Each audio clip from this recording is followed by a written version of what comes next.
अस्सलाम वालेकुम स्टूडेंट्स, उम्मीद है आप सब खैरियत से होंगे। आज का जो लेक्चर है इसमें हम एक डेटाबेस बनाने जा रहे हैं, ठीक है ना। यूजिंग एसक्यूएल लैंग्वेज यूज़ करते हुए हम एक डेटाबेस बनाएंगे। डेटाबेस क्रिएट कैसे करते हैं, डेटाबेस में टेबल्स का कॉन्सेप्ट होता है, तो टेबल कैसे क्रिएट करते हैं, फिर टेबल में रिकॉर्ड कैसे एंटर करते हैं, कॉलम्स कैसे बनाते हैं, और फिर उनको अपडेट कैसे करते हैं, डिलीट कैसे करते हैं, उनमें नया रिकॉर्ड इंसर्ट कैसे करते हैं, ठीक है। ये सारी चीज़ें हम आज देखेंगे। एसक्यूएल लैंग्वेज यूज़ करने के लिए और भी बहुत प्लेटफॉर्म्स हैं जिनमें हम डेटाबेस बनाते हैं, जैसे ओरेकल डीबी और भी बहुत सारे जो है ना सॉफ्टवेयर्स बने हुए हैं जिनमें हम डेटाबेस बनाते हैं। लेकिन यहाँ पे हम बेसिक लेवल यूज़ करेंगे एमएस एक्सेस, ठीक है। कमांड्स का थोड़ा बहुत डिफरेंट आ जाता है, लेकिन अप्रोक्सीमेटली वही कमांड्स होती हैं, ठीक है। क्योंकि हम एसक्यूएल यूज़ करने जा रहे हैं तो वहाँ पे भी एसक्यूएल यूज़ होती है, तो हमारा मेन फोकस जो है ना वो एसक्यूएल लैंग्वेज के ऊपर होना चाहिए, ठीक है। तो स्टार्ट करने से पहले तो मैं आपको बताऊँ कि ये चैनल को सब्सक्राइब कर लें, ताकि इससे रिलेटेड जो आगे वीडियोज़ हैं जब मैं वो अपलोड करूँ तो आप लोगों को उसका नोटिफिकेशन मिल जाया करे, डिले ना हो, ठीक है। तो स्टार्ट करते हैं। सबसे पहले तो आपके पास जो है ना एम एस ऑफिस सॉफ्टवेयर होना चाहिए, ठीक है। एम एस ऑफिस सॉफ्टवेयर की जो एप्लीकेशन है एम एस एक्सेस, क्योंकि हम वो यूज़ करने जा रहे हैं तो आपके सिस्टम में एम एस ऑफिस होना चाहिए। उसके बाद हम जो है अब एम एस एक्सेस ओपन करते हैं, ठीक है। तो यहाँ पे लिखा है ब्लैंक डेटाबेस, ठीक है। ब्लैंक डेटाबेस पे मैं डबल क्लिक करूँगा तो वो मुझसे डेटाबेस का नाम पूछेगा, मैं क्रिएट करूँगा। डेटाबेस का नाम मैं जो है ना रख देता हूँ, लेट्स सपोज मैं एक स्कूल के लिए डेटाबेस बनाने जा रहा हूँ, तो मैं इधर स्कूल लिख देता हूँ, ठीक है।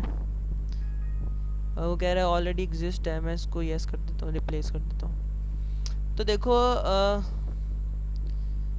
जब मैं एक न्यू डेटाबेस क्रिएट करता हूँ तो डेटाबेस जब क्रिएट होती है तो एक टेबल बना हुआ आ गया मेरे पास, ठीक है। टेबुलर फॉर्म आ गया, उसमें कॉलम उसने एक बनाया हुआ है, बाय डिफ़ॉल्ट एक टेबल भी बनाया हुआ है, लेकिन हम जो है ना शुरू से टेबल बनाएंगे। मैं इसको जो है वो क्लोज़ कर देता हूँ, क्रिएट में जाता हूँ। बेसिकली ये मेरी सारी क्यूरीज़ हैं कि मैं डेटाबेस क्रिएट करने लगा हूँ, डेटाबेस अपडेट करने लगा हूँ, कोई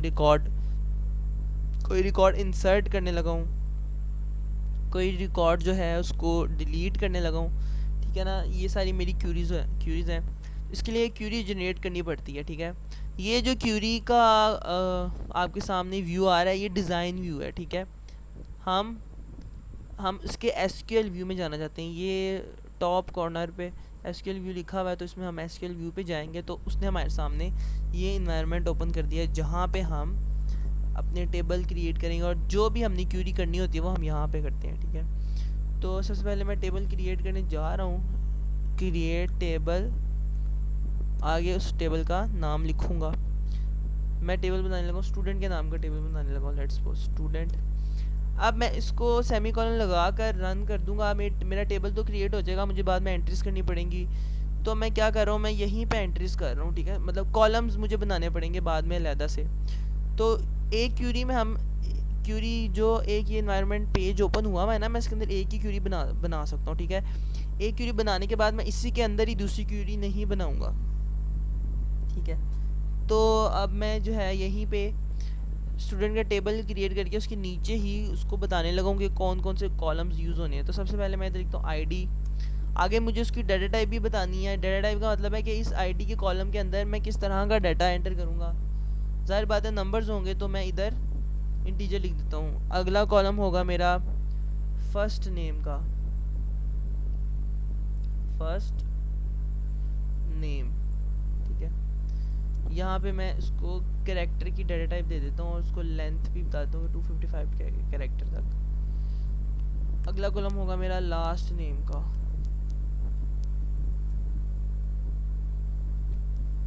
लास्ट नेम को भी मैं कैरेक्टर की डाटा टाइप दे देता हूँ और उसको भी लिमिट बता देता हूँ। अगला कैरेक्टर होगा मेरा एड्रेस का,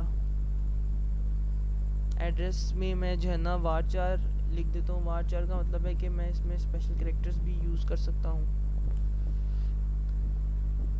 अगला जो मैं यहाँ पे एड्रेस के बाद सिटी लिख देता हूँ, ठीक है। सिटी में मैं फिर दोबारा से कैरेक्टर ही लिख देता हूँ। इतने काफ़ी है मेरा ख्याल है।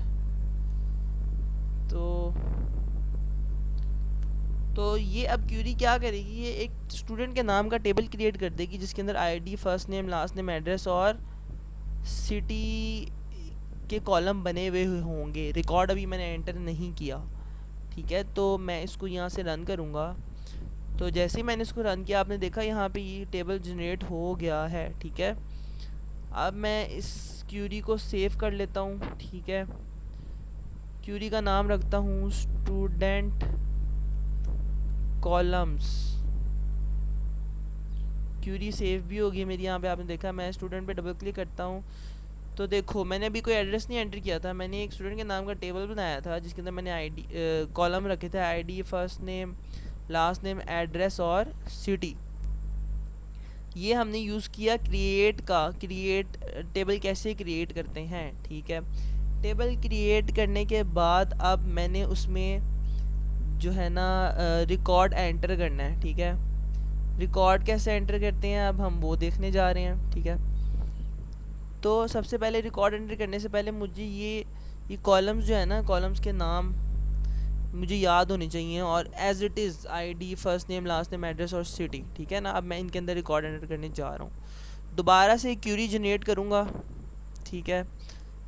दोबारा से मैं उसके डिज़ाइन व्यू में नहीं बल्कि उसके एसक्यूएल व्यू में जाऊँगा और यहाँ से अब मैं with the help of insert keyword मैं रिकॉर्ड एंटर करने जा रहा हूँ। इंसर्ट इनटू, कहाँ इंसर्ट करना है, आगे टेबल का नाम लिखना है।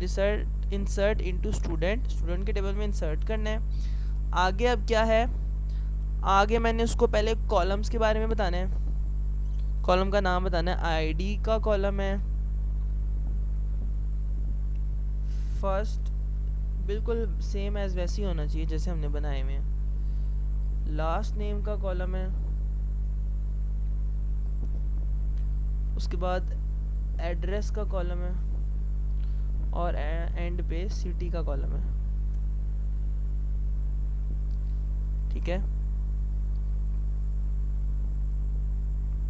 ये मैंने बना लिए कॉलम्स, ठीक है। नीचे अब मैं लिखूँगा वैल्यूज़। वैल्यूज़ यही हमारा कीवर्ड है। अब मैं उसको वैल्यूज़ बताने जा रहा हूँ। थोड़ा सा हम गैप रख लेते हैं ताकि हमें समझने में आसानी हो। पहले आईडी थी तो वैल्यूज़ जो है वो हमेशा याद रखनी है कि कॉलम डबल सिंगल कॉलम में होनी के दरमियान में वैल्यूज़ लिखनी है। ये होगी पहली वैल्यू। दूसरी वैल्यू है नेम की। लेट्स सपोज मैं यहाँ पे कोई भी नेम देता हूँ, अपना नाम दे देता हूँ, ठीक है, मोहसिन। फर्स्ट नेम, उसके बाद है लास्ट नेम, उसके बाद है एड्रेस, तो 232 एफ ब्लॉक, कोई भी एड्रेस आप दे सकते हैं। उसके बाद है सिटी, तो सिटी बता दी, ठीक है।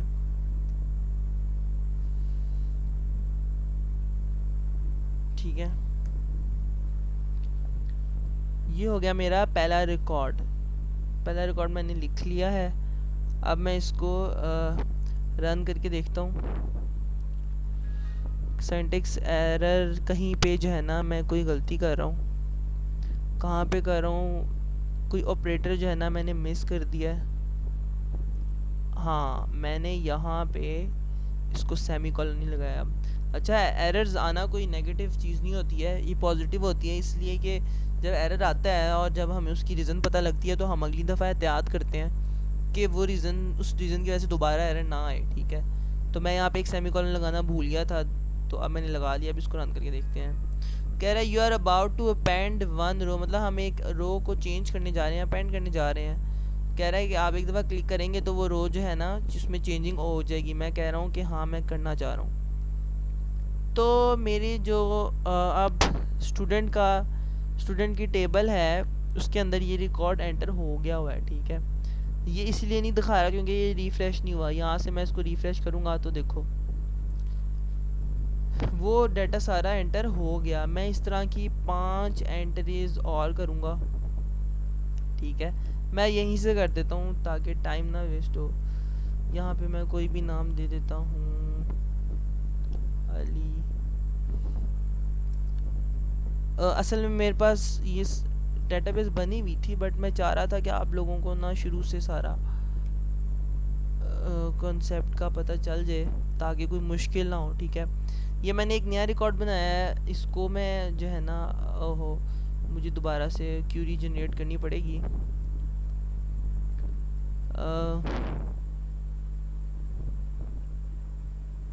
मैं इसको जो है सेव कॉपी कर लेता हूँ, दोबारा से क्यूरी जनरेट करता हूँ। मैं इसके एसक्यूएल व्यू में जाऊँगा, यहाँ पे मैं व्यू करता हूँ तो मैं इसको रन करता हूँ। तो वो कह रहा है you are about to append 1 row, मैं कहता हूँ येस, ठीक है। मैं यहीं पे बाकी सारी एंट्रीज भी कर देता हूँ ताकि मुझे क्यूरी जो है वो दोबारा से अपलोड ना करनी पड़ जाए।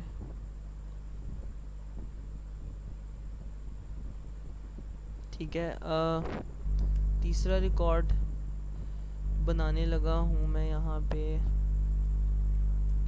उसके बाद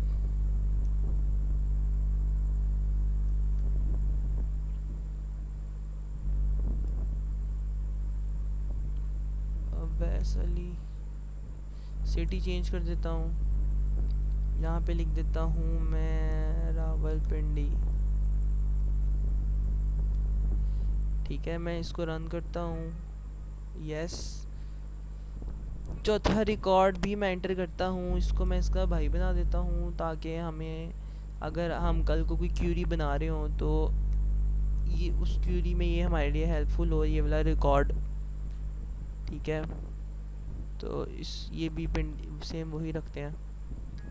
अच्छा, ये जो डायलॉग बॉक्स आ रहा है ना, ये कोई बुरी चीज़ नहीं है। ये आने का मतलब है कि आपका जो है ना कमांड आपने बिल्कुल सही लिखी है और वो एक दफ़ा कंफर्म कर रहा है कि क्या आप ये अप्लाई करना चाह रहे हैं। तो इसका मतलब है यस, मैं अप्लाई करना चाह रहा हूँ।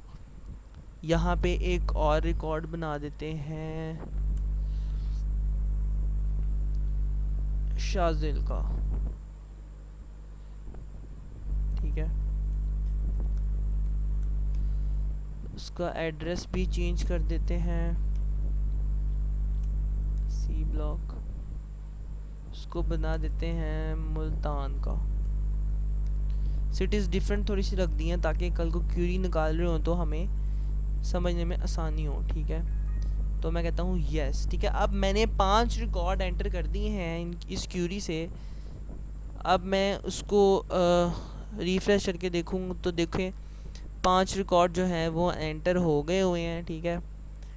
अब हम क्या करने जा रहे हैं, ये तो हो गया ना, मैंने इंसर्ट यूज़ करते हुए 5 रिकॉर्ड बना दिए हैं, ठीक है। अब मैं ज़रा इसको अपडेट करके देखता हूँ, ठीक है ना।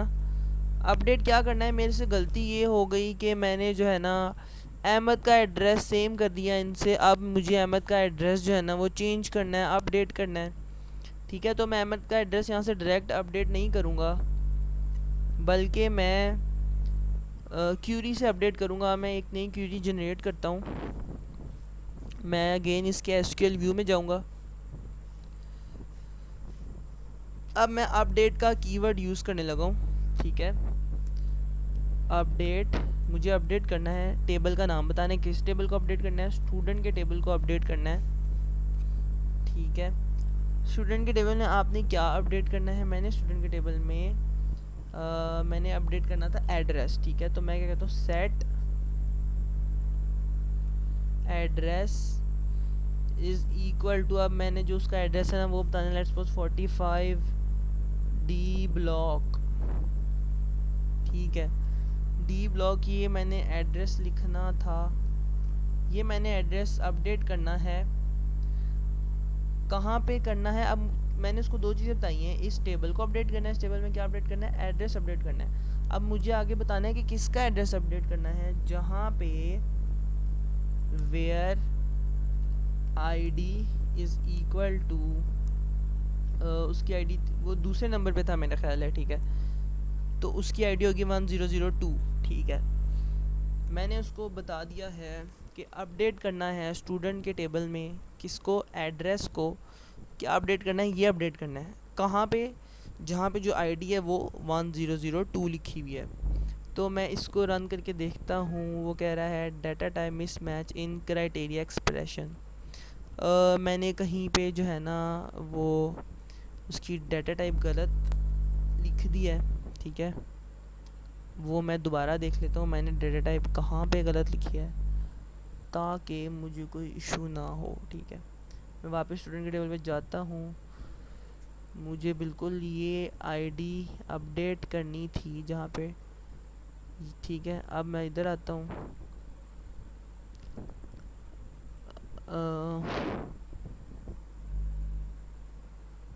इसको जो है वो कॉपी कर लेते हैं, नई क्यूरी जनरेट करते हैं, ठीक है ना। उसमें हम देखते हैं कि हमारा एरर कहाँ पे आया है, ठीक है। हमने अपडेट करना है स्टूडेंट का टेबल और सेट करना है एड्रेस को, ठीक है। एड्रेस में हमने क्या करना है, एड्रेस में हमने उसकी जो क्या उसे कहते हैं एड्रेस सेट एड्रेस चेंज करना है जहाँ पे जो आईडी है वो 102 है, ओके। मैंने क्या किया है, मैंने ये सेमीकोलन लगा दिया है, सेमीकोलन नहीं लगाना था क्योंकि उसको तो एड्रेस मिल गया है ना, हम सेमीकोलन लगाते हैं उन चीज़ों पे मोस्टली जो न्यू होती हैं, ठीक है। अब मैं इसको रन करके देखता हूँ तो हाँ, अब मेरा जो है वो उसने वो पूछ रहा है कि क्या आप इस रो को चेंज करना चाहते हैं। मैं कहता हूँ हाँ मैं चेंज करना चाहता हूँ। अब मैं स्टूडेंट की आईडी में अगर जाऊँ तो आप देख सकते हैं उसने उसका एड्रेस जो है वो चेंज कर दिया है। फर्स्ट टाइम में मेरा एरर ये आ रहा था कि मैंने जो ऑलरेडी उसको एड्रेस दे दिया, वह वैल्यू दे दी हुई है, वो सेमी कॉलन में लिख दी थी, ठीक है। जबकि कंडीशन में तो ये इक्वल टू का काम कर रहा है, कंडीशन में ये उसको असाइन नहीं कर रहा बल्कि चेक कर रहा है कि जहाँ पे आईडी जो है वो 1002 के इक्वल हो, ठीक है। तो वो चीज़ कॉलम में नहीं लिखनी थी, मैंने उसको कॉलम में लिख दिया था, ठीक है। तो ये मैंने कॉलम के बगैर लिखा। अब ये हम मेरी क्यूरी जो है वो एग्जीक्यूट हो गई है। मैं इसको सेव भी कर सकता हूँ, मैं इसको अपडेट का नाम दे देता हूँ कि कल को मुझे कुछ और अपडेट करना पड़े तो मैं यहाँ से कर दूँ, ठीक है ना। ये देखो अपडेट, मेरी क्यूरी अपडेट हो गई है, ठीक है। ये एक्स्ट्रा क्यूरीज जो है वो मैं डिलीट कर देता हूँ।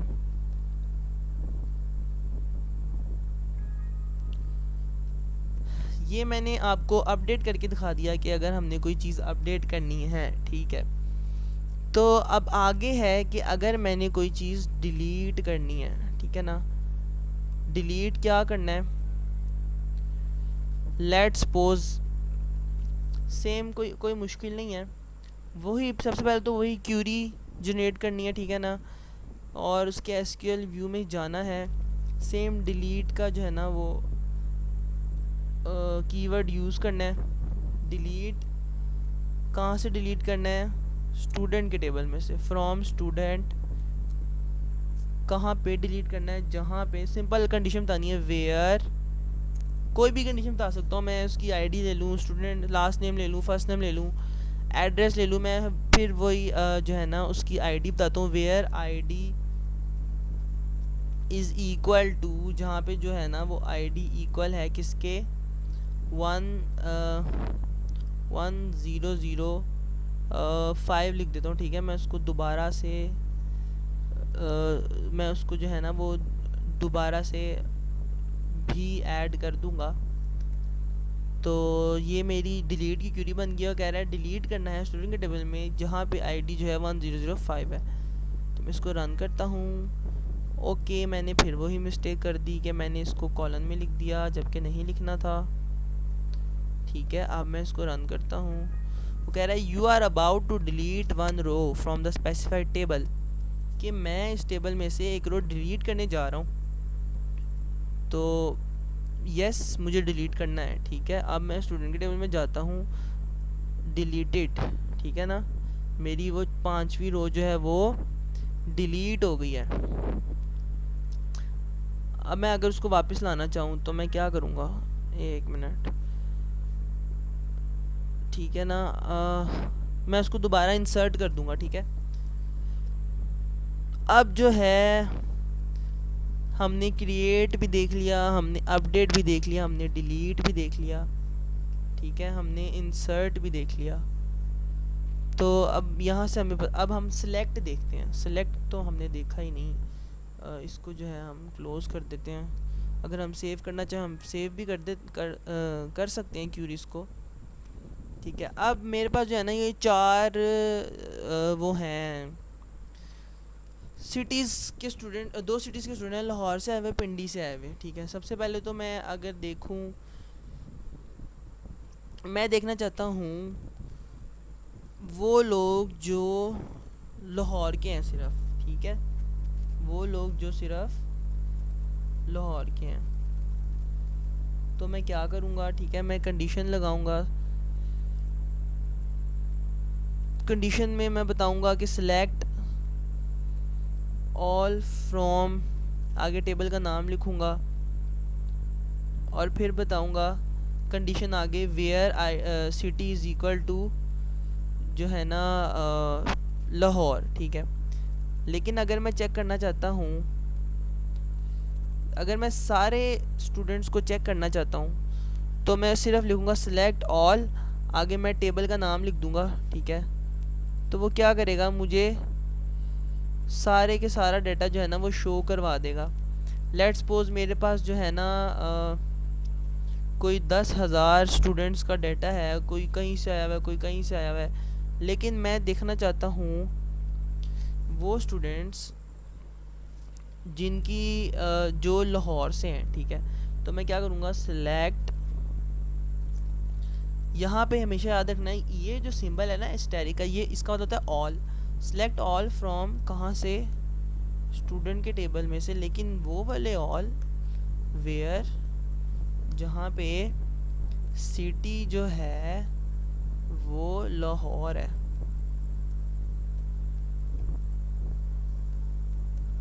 ठीक है। अभी मुझे वो दिखा देगा जो लाहौर के हैं। तो ये देखो इसने मुझे वो डाटा दिखा दिया जो सिर्फ लाहौर का है, ठीक है। मैं इसके वापस एसक्यूएल व्यू में जाता हूँ, ठीक है। अच्छा यहाँ पे एक और चीज़, कॉलन हम वहाँ पे लगाते हैं जहाँ पे हमें टेक्स्ट लिखना हो, कैरेक्टर लिखना हो, ठीक है, वहाँ पे भी कॉलम लगाना ज़रूरी है। अच्छा, select all from student where city is equal to Lahore. अब मैं सारे ही सिलेक्ट करना चाहता हूँ, ठीक है, सिर्फ लाहौर नहीं, मैं चाहता हूँ सारे स्टूडेंट मुझे नज़र आ जाए, सारा डाटा नज़र आ जाए। मैं सिर्फ इतना लिखूँगा select all from student, run करूँगा तो मुझे सारा डाटा मेरा नज़र आ गया है, ठीक है। नेक्स्ट लेक्चर में हम एक और टेबल बनाएंगे, फिर हम देखेंगे कि इन दोनों टेबल में से अगर हमने इकट्ठे कॉलम्स को मिलाकर एक नया टेबल डिस्प्ले करवाना है वो कैसे करवाते हैं। उसके अलावा हम यहाँ से इन्हीं डाटा का जो है ना डाटा की रिपोर्ट जनरेट करके देखेंगे, फॉर्म बना के देखेंगे, ठीक है, कि हम कैसे लेट्स सपोज 10,000 स्टूडेंट्स हैं, उनमें से सिर्फ उन बच्चों की रिपोर्ट निकालते हैं जिन्होंने फ़ीस जमा कराई हुई है, जिन्होंने नहीं कराई हुई, या एक फ़ॉर्म का डिज़ाइन तैयार करते हैं और उन फॉर्म के ऊपर हर बच्चे का अलग-अलग फॉर्म कैसे बनता है और उस फॉर्म के ऊपर कैसे इस टेबल में से डाटा जो है ना फॉर्म के ऊपर नज़र आ रहा होता है, ठीक है। तो नेक्स्ट लेक्चर में हम ये देखेंगे। उम्मीद है यहाँ तक आप लोगों को समझ आ गई होगी, ठीक है ना। इस वीडियो को अच्छी तरह देखें और अगर आपको ये वीडियो अच्छी लगी है तो आप इसको लाइक भी करें और सब्सक्राइब भी करें। थैंक यू सो मच, आज के लिए इतना काफ़ी है।